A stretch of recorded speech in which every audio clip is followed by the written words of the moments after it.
Hello बच्चों, let's see this question and the question says an antifreeze mixture consists of 40% ethylene glycol जिसका formula हमें दे रखा है C2H6O2 by weight। यहाँ पर by weight is important in aqueous solution, मतलब जो solution में solvent है that is water। if the density of the solution, तो यहाँ पर हमें density दे रखी है of the solution is 1.05 gram per ml, then what is the molar concentration। तो हमसे जानना चाहता है इस सॉल्यूशन की मोलर कंसंट्रेशन क्या होगी, यानी कि मोलैरिटी क्या होगी। चार ऑप्शन हमें दे रखे हैं। So let's see the solution. तो जो एक क्वेश्चन है ये न्यूमेरिकल बेस्ड क्वेश्चन है और यहाँ पर कंसेप्ट लगेगा कंसंट्रेशन टर्म्स का, बिकॉज एक कंसंट्रेशन टर्म हमें दे रखी है 40% बाय वेट और मोलैरिटी हमसे पूछता है।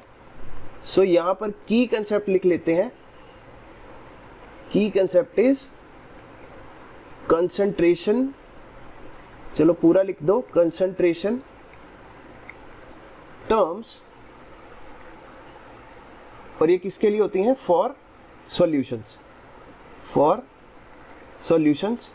अब इसमें नॉर्मेलिटी भी आती है, मोलैरिटी भी आती है, मोल फ्रैक्शन भी है, सब कुछ आपको पढ़ना पड़ेगा, लेकिन यहाँ पर हम दो ही टर्म्स को यूज करेंगे। अब हमसे पूछा क्या है? मोलर कंसंट्रेशन, और गिवन क्या है?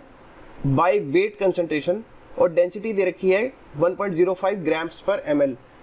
तो मोलर कंसंट्रेशन का मतलब मोलैरिटी का फॉर्मूला होता है number of moles of solute, n solute से डिनोट कर देते हैं, divided by volume of solution in litres. तो बिकॉज यहाँ पर डिनोमिनेटर में इन लीटर्स होता है वॉल्यूम, तो मान लेते हैं that volume of the solution is 1 litre. So यहाँ पर लिख लेते हैं let the volume V of the solution, volume of the solution be 1 liter, solution be 1 liter, and हमें दे के रखा है डेंसिटी, एंड डेंसिटी इज कितनी दे रखी है? 1.05 ग्राम पर ml। तो यहाँ से हम मास ऑफ द सॉल्यूशन निकाल सकते हैं। So mass of the solution will be, mass of the solution will be, सबसे पहले तो आपके दिमाग में एक क्वेश्चन आएगा कि मास निकाला क्यों। देखो सिंपल सी बात है, अगर तुम्हें क्वेश्चन में परसेंटेज बाय वेट दे रखा है, इसका मतलब आपको मास तो निकालना ही पड़ेगा, और उसको निकालने के लिए आपको हेल्प के लिए दे रखी है डेंसिटी, तो इजीली आ जाएगा। कैसे? So mass of the solution will B,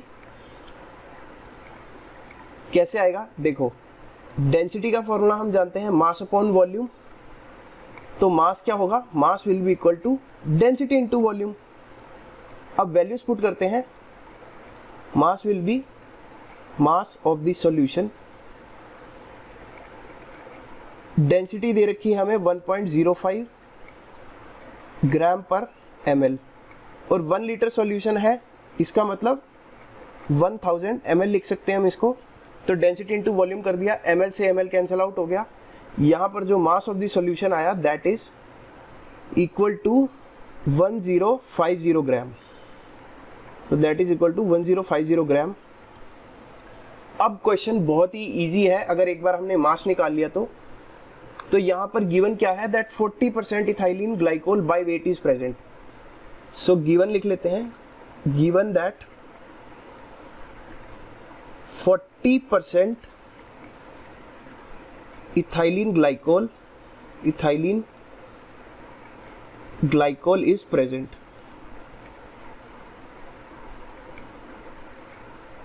तो 40% का मतलब क्या होता है? 40 grams ethylene glycol in 100 gram of solution. हमने 100 ग्राम क्यों बोला? बिकॉज परसेंटेज दे रखी है, एंड ग्राम्स क्यों बोला? बिकॉज बाय वेट दे रखा है। सो यहां पर हम लिख देंगे, so ethylene glycol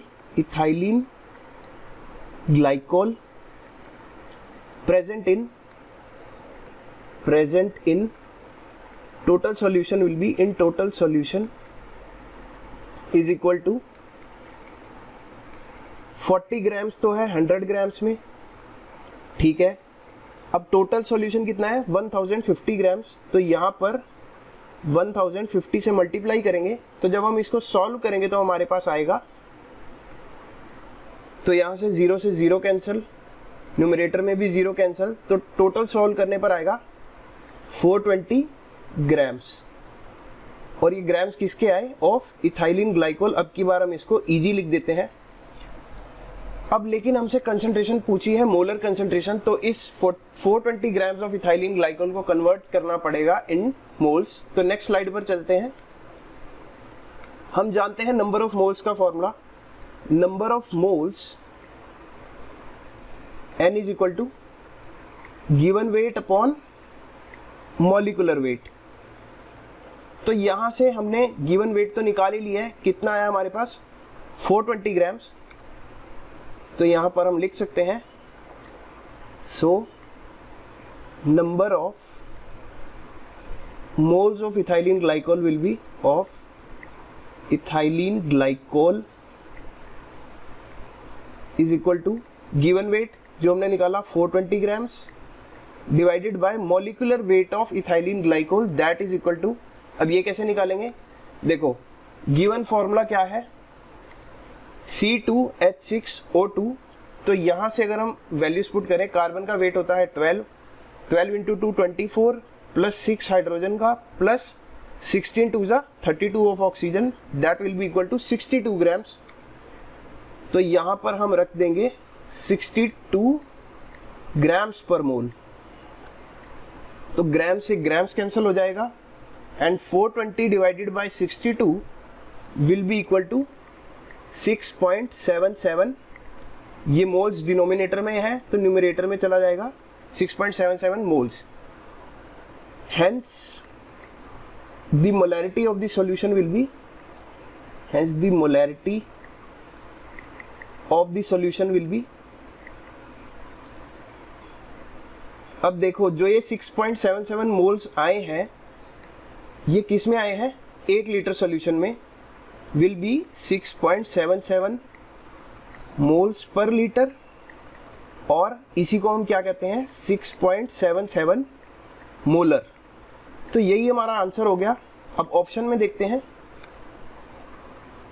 so the correct option will be option number A 6.77 molar. तो न्यूमेरिकल बेस्ड क्वेश्चन था, एक मॉडरेट क्वेश्चन था, बस आपको फॉर्मूलाज पता होने चाहिए। आपको डेंसिटी का फॉर्मूला लगाना है, मोलैरिटी का फॉर्मूला लगाना है and you will get the result. So I hope you understood it. Best of luck.